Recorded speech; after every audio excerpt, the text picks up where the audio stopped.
If you're wondering, how does a country slide into authoritarianism?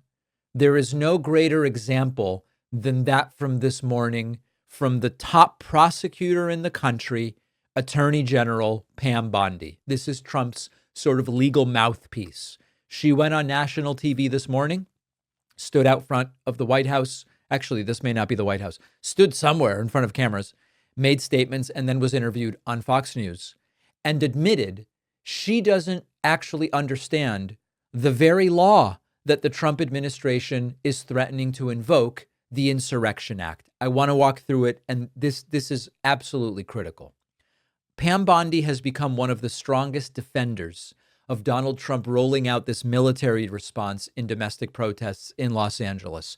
The National Guard, subsequently the Marines, threats of doing it elsewhere. Now, we understand the authoritarian playbook. We know that one of the things authoritarian strongmen love to do is they like to generate reactions to justify more of a crackdown. And of course, sending the National Guard and Marines to protests that LAPD didn't ask for, Karen Bass, the mayor of LA, didn't ask for, Gavin Newsom, the governor of California, didn't ask for. We knew that in and of itself, the decision would incite, which Trump can then use to say, whoa, now we've got to deploy troops to Chicago and San Francisco and wherever else. So Pam Bondi was asked a critical legal question. What is the legal threshold for when you can use the Insurrection Act? Basic question. What needs to happen such that a president would be legally justified in saying, we now have an insurrection, this enables me to take further action? She dodges, she deflects, and she blames Gavin Newsom. Let's ask that again. What is the threshold for invoking the Insurrection Act? Beyond California, sure. Are you seeing examples in other cities where the president might have to consider? Sure. What? Well, first, in other cities, we've seen it in New York, but what happened in New York was very different. NYPD came in right away. NYPD came in and shut it down. We all believe in peaceful protests. You saw New York. There were peaceful protests happening in New York. Much different situation. So law enforcement, they need to have their hands untied where they can do their jobs. Right now in California, what we're doing is working. By bringing in the National Guard, by bringing in the Marines right now to back them up, to protect our federal buildings, to protect the highways, to protect the citizens. So right now in California, we're at a good point. We're not scared to go further. We're not frightened to do something else if we need to. Right now, we're trying to. With hammers banging up sidewalks? Is it something else? Like, what's the threshold for? Well, right now we're hoping it's going to get under control. We hope the curfew will work, and we're going to continue to do everything we can to keep California safe if the government of California is not going to help them. One more question. Dodging, deflecting, blaming California Governor Gavin Newsom, ranting and raving, but the translation is she has no idea. She has no idea, or she's unwilling to tell us what is the threshold to say now the Insurrection Act can be invoked, for two reasons. Number one, it's abundantly clear that we're nowhere near that threshold. And number two, there's the hypocrisy that the real insurrection attempt on January 6, 2021, they are still not calling that. And if you don't call that an insurrection attempt, it's very hard to have any credibility when you're saying that now there is one. So no legal standards, no constitutional guardrails. That's it. Understand what this means. The Insurrection Act is not a suggestion. It is one of the most serious legal tools that a president can use because it allows for federal military intervention in domestic affairs. And Trump's top legal advocate can't even explain or won't explain when it's an appropriate tool. She's writing a blank check for martial law.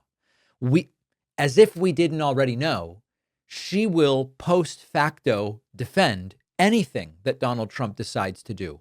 So this is real-time authoritarianism wrapped in incompetence, sold on TV as patriotism. When Bondi couldn't explain the legal standard, what did she do?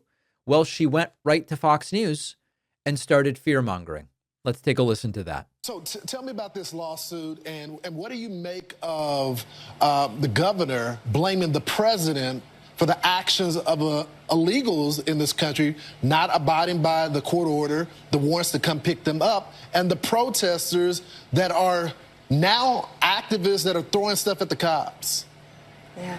Well, Lawrence, evidently, Gavin Newsom has not been out to the scene. He has not turned on the television set to see the incredible amount of violence that is happening in Los Angeles. President Trump is going to make America safe again. We're going to protect Americans, and that includes Californians. If Gavin Newsom isn't going to protect them, we are. It is extraordinarily difficult to make the case that protests in a few blocks of the city in any way warrant, justify, or explain the deployment of federal military force, not just the National Guard, but also the Marines. As I have said so many times, anyone who's looting should be arrested. People who are attacking police officers are going to be prosecuted. They should be prosecuted. It is the tiniest fraction of what is going on, and it is all contained within just a few city blocks of Los Angeles. My friends jokingly sent me, it's very serious, but sort of satirically sent me video of themselves in West Hollywood, sitting outside at a sushi restaurant, and just the idea that the city has been overrun with violence justifying Marines and National Guard is a joke. Now, the protests can be intense, and there can be isolated unrest and even looting without justifying the use of active duty troops against American citizens. This is another thing. We see a lot of justification online, a video of someone with a Molotov cocktail. Okay, that doesn't justify National Guard and Marines when LA has a riot squad and the entire thing. So that's another important thing, because the Insurrection Act requires a breakdown of local law enforcement's ability to maintain order. It's in a few block radius with some isolated incidents of property damage. There has to be no other option to send in federal troops. Just not liking Gavin Newsom and wanting him to look bad isn't enough. So this is a very telling moment. And it's telling not just because Pam Bondi is, of course, particularly unqualified to be the attorney general, but because in a way she's the perfect representation of Trumpism right now. Power without any principle, authority without any knowledge of the law, and fear without actually presenting any of the facts. And that's what we see, this legal system that's been bent. It's not even being interpreted. It's just being bent by people who have no clue what they're doing and no interest in finding out, not operating under the rule of law, operating under the rule of Trump and the whims of the orange man. She can't even explain when the Insurrection Act threshold will have been met, because it doesn't matter. The plan was never to follow the law. It's let's use the law as a weapon. And if Trump's top lawyer doesn't even know where the lines are, how can they be confident they won't cross them? They don't care. They don't care. So it's embarrassing. It's dangerous. And the fascism is here. We're going to have a commentary on that, I think, on tomorrow's show. Let's take a quick break. Make sure you're subscribed on YouTube. We will be right back. You know, every time we call out Donald Trump's authoritarianism, the right calls it media hysteria. But I want to remind you that Trump admits he's looking for ways to defy the Constitution and maybe even pursue another term. Now, if you don't know the bias behind your news, you might believe, oh, Trump's just teasing us. There's nothing here. Go to ground.news/Pacman and see how media bias influences more than your perception from Trump's policy and ability to understand and undermine constitutional norms. I've been with Ground News for years now because this is what they do. They expose the hidden agendas behind reporting sources and make it easy to compare coverage and understand critical issues. Even better, if I'm reading a story on another site, the Ground News browser extension will flag the source's political bias and give me other reports on the same story so I can verify the information.